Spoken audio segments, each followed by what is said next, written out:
자, 이제 첫 번째 버튼을 클릭했을 때 에이싱크 태스크 객체를 시작을 하고, 두 번째가 에이싱크 태스크 객체를 중지하는 건데요. 그러려면 에이싱크 태스크 객체를 먼저 만들어야 되겠죠. 자, 여기다가 이너 클래스를 하나 만들어 봅니다. 클래스라고 해서, 자, 백그라운드 태스크라고 해서 하나 만들어 보겠습니다. 이거는 extens라고 해서, 자, 에이싱크 태스크라고 하는 걸 상속해서 만들도록 하고요.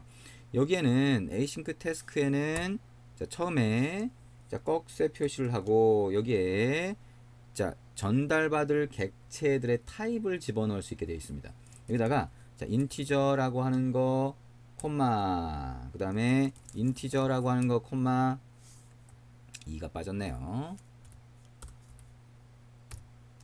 자, 그 다음에 세 번째도, 자, 인티저라고 하는 거를 넣어 봅니다. 자, 그리고 여기에 이런 식으로 해서 정의를 한번 해보도록 하죠. 자, 그러면 여기 빨간 줄이 나와 있네요. 자, 그래서 여기 안에다가 오른쪽 마우스 버튼 눌러서 generate라고 해서 implement method라고 하면, 자, do인 background라고 하는 게 있어요. 자, 이걸 클릭을 합니다. 이게 뭐예요? 백그라운드 잡, 얘가 내부적으로 스레드를 만들어서 실행을 하니까 스레드 안에서 동작하는 코드를 여기다 넣으라는 거죠. 그리고 여기에서 다시 오른쪽 마우스 버튼 눌러서 generate라고 하는 거 눌러보면, 자, 여기에 override method 눌러보면 되겠죠. 그러면 우리가 봤던 것처럼 on pre-execute, on post-execute. 자, background, 자, 스레드로 동작하기 전과 후에 메인 스레드, 자, UI를 접근하거나 하는데 사용되는 메소드. on progress update, 자, 중간에 뭔가를 하고 싶을 때가 되겠죠. 자, 그래서 이렇게 추가를 하면 여기 위에 있는 세 개는 메인 스레드에서 접근하기 때문에 UI를 접근하는데 문제가 없고요. 자, 이거는 백그라운드 스레드에서 동작을 한다라고 보시면 될 것 같습니다. 자, 그래서 여기다가는 우리가 어떻게 할 거냐면, 자, 프로그레스 진행 상태를 나타내는 그 값을 밸류 값으로 한번 만들어 볼 거예요. 자, 인티저 밸류라고 해서 얘는 처음에 0이라고 하는 값을 한번 갖도록 만들어 볼까요? 자, 그러면 이 value라고 하는 값이 처음에 0이지만 background task라고 하는 게 만들어질 때 처음에 pre-execute가 호출이 되겠죠. 그럼 이때, 자, 마찬가지로 value라고 하는 걸 다시 한번 0으로 초기화를 합니다. 그 다음에 여기에, 자, progress bar라고 하는 객체가 있죠. 여기에 set progress라고 하는 걸 하면, 자, 진행 정도를 표시하는데 거기에 0이라고 하는 값을 넣어주면 처음에 0으로 바뀌겠죠. on post execute라고 하는 거는 마찬가지로 UI를 접근할 수 있으면서 마지막 단계가 될 거예요. 그죠? 그러면 on post execute라고 하는 거에서도 마찬가지로 0 값으로 한번 만들어 줄게요. 다 끝났으니까, 다 종료가 됐으니까 0 값으로 다시 한번 만들어 줍니다. 그리고 텍스트 뷰에는, 자, 텍스트 뷰.set text라고 해서, 자, 종료됨, 이렇게, 자, 중지됨이라고 할까요? 자, 마지막이니까, 자, 중지됨, 이렇게 한번 표시를 해보도록 할게요. 자, 그러면 텍스트 뷰에도 뭔가 표시가 될 거고요. 여기에 일단 처음에 시작했을 때는 프로그레스가 표시가 되겠죠. 자, 그 다음에 이 on 프로그레스 업데이트는 중간에 뭔가 그러니까 UI로 표시하고 싶을 때 이거를 전달할 수 있다고 했었잖아요. 그래서, 자, 그거를 하려면 일단 백그라운드에서 스레드로 동작하는 기능을 먼저 만들어야 되겠죠. 그래서 이 스레드로 동작하는 기능은 처음에, 자, while문으로 한번 만들어 볼까요? 그래서 while문으로 계속 반복해서 동작하도록 만들어 보겠습니다. 그래서 while문은 이 async 태스크에 보면 is canceled라고 하는 게 있어요. 그래서 이 태스크가 캔슬이라고 하는 걸로 취소된 게 아니면 이라고 보면 됩니다. is canceled가 true겠죠. 자, is cancel 됐을 때는 true일 거고요. is canceled가 아니면 이라고 하면 얘는 false니까, 자, cancel 되지 않은 상태, 실행된 상태에서는 계속 동작을 하게 될 겁니다. 그래서 그때 value라고 하는 값을 하나씩 증가를 시키고요. 그래서 이 증가가 되는 상태, 자, 증가가 되는 상태가 만약에 value라고 하는 게, 자, 100보다 크거나 같으면, 그러면 100이라고 하는 값을 넘어갔다는 거잖아요. 그러면 이제 끝내버리는 거고요. 그러면 while문을 빠져나오도록 브레이크를 하게 되고요. 그렇지 않으면 어떻게 하면 돼요? 자, 우리가 중간에 UI 상태를 한번 보여주고 싶어요. 그러면 publish publish progress라고 하는 메소드로 호출하면 된다 그랬죠. 여기다가, 자, value라고 하는 인티저 값 하나를 전달을 하도록 그렇게 만들어 줍니다. 그리고 자 try catch 안에서 thread 점 sleep이라고 해서 자 이렇게 0.2초가 되겠죠. 0.2초 쉬고 다시 자 그 다음 while문으로 넘어가도록 이렇게 만들어 보겠습니다. 자 그래서 이 while문을 이렇게 동작을 시키고요. 여기에 마지막에 return 해서 value 값을 한번 리턴을 해줍니다.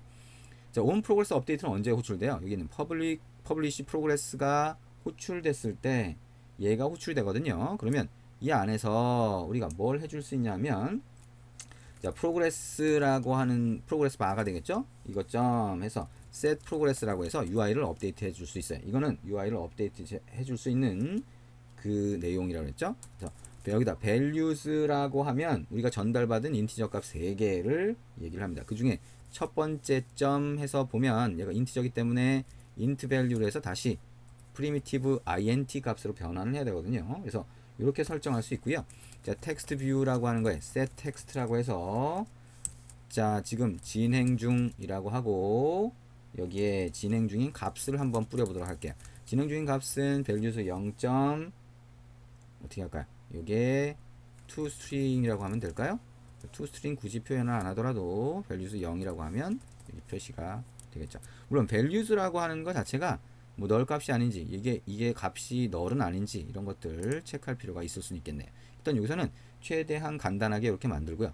이렇게 하면 백그라운드 태스크라고 하는 게 하나 만들어진 거예요. 그러면 이거를 첫 번째 버튼 클릭됐을 때 그때 어떻게 할 거냐면 백그라운드 태스크라고 해서 태스크는 new 백그라운드 태스크로 이렇게 객체를 하나 만들 겁니다.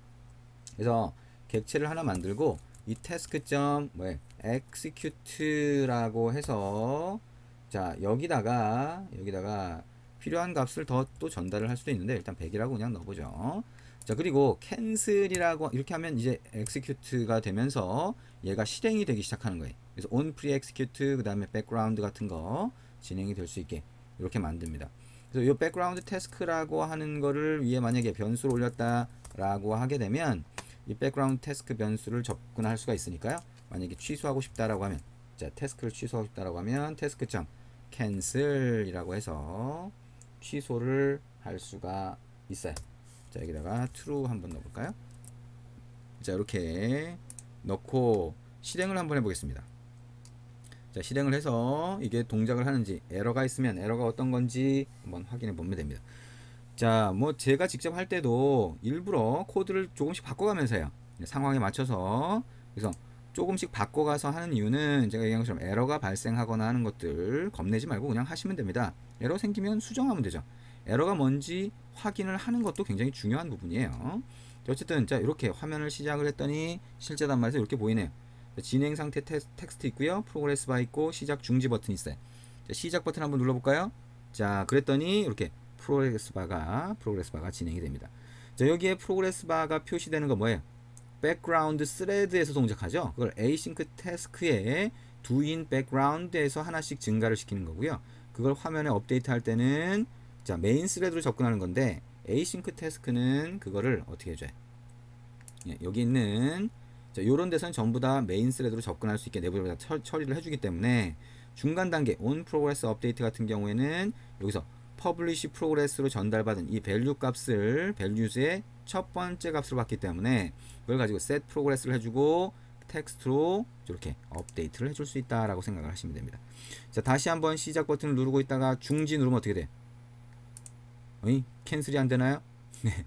캔슬을 통해서 우리가 중지를 시키고 다시 처리를 할 수 있도록 그렇게 만들 수 있는데요. 지금 여기서는 뭔가 버튼이 동작을 안 하나요? 네, 여러분이 에러를 한번 찾아보시면 될 것 같습니다. 자 어쨌든 중지를 시킬 수도 있다라고 생각을 하시면 되고요. 자 버튼을 우리가 클릭했을 때 중지하는 데가 어디에요? 자 on 버튼 to 클릭인데 여기 보니까 never used라고 돼 있네요. 그죠? 아 이게 뭔가 잘못됐나 보군요. 자 그러면 여기 activity main.xml로 가서 찾아보시면 되겠죠. 그래서 자 중지 버튼이라고 하는 걸 있을 때 on 클릭의 속성으로 뭔가 값을 넣었을 텐데 안 넣네요. 그죠? 그러니까 어떻게 보였어요? 메인 액티비티에서 회색으로 보였네. 아 우리가 이 on 버튼 to 클릭가 이쪽에 넣은 거하고 같은지 틀린지를 잘 모를 수 있는데 그거를 이렇게 색깔로 구분해 주는 거네요. 이건 제대로 된 거고 이건 제대로 안 됐다는 얘기죠. 그러면 여기 가서 on 클릭이라고 하는 데다가 on 버튼 to clicked라고 입력을 해주시면 이제 중지 버튼도 동작을 하겠죠. 여러분이 다시 한번 이렇게 하면 이렇게 색깔이 바뀌네요. 자, 다시 한번 실행을 해서 시작과 중지가 정상적으로 동작하는지 보시면 됩니다. 자, 지금 우리가 한 거 뭐였어요? async task라고 하는 걸 쓰는 방법을 알아봤고요. async task는 스레드로 동작시키는 do인 백그라운드 부분과 메인 스레드에서 UI를 업데이트할 수 있는 on pre-execute, on post-execute, on progress update라고 하는 걸 제공한다. 그래서 중간중간 보여주고 싶으면 여기서 백그라운드 스레드인 do인 백그라운드에서 publish progress를 해주면 그 전달받은 값을 이용해서 on progress update에서 UI를 업데이트 해줄 수 있다라고 하는 거 생각을 하시면 됩니다. 얘기했지만 이거를 좀 헷갈려 하는 분들이 많이 있기 때문에 여러분들이 이런 걸 잘 쓰셔도 좋고요. 어쨌든 좀 헷갈린다라고 하면 얘기한 것처럼 자, 핸들러에 포스트를 해서 런어블 객체를 던져주는 방식으로 하면 좀 더 간단하게 이해하실 수가 있습니다. 네, 수고하셨습니다.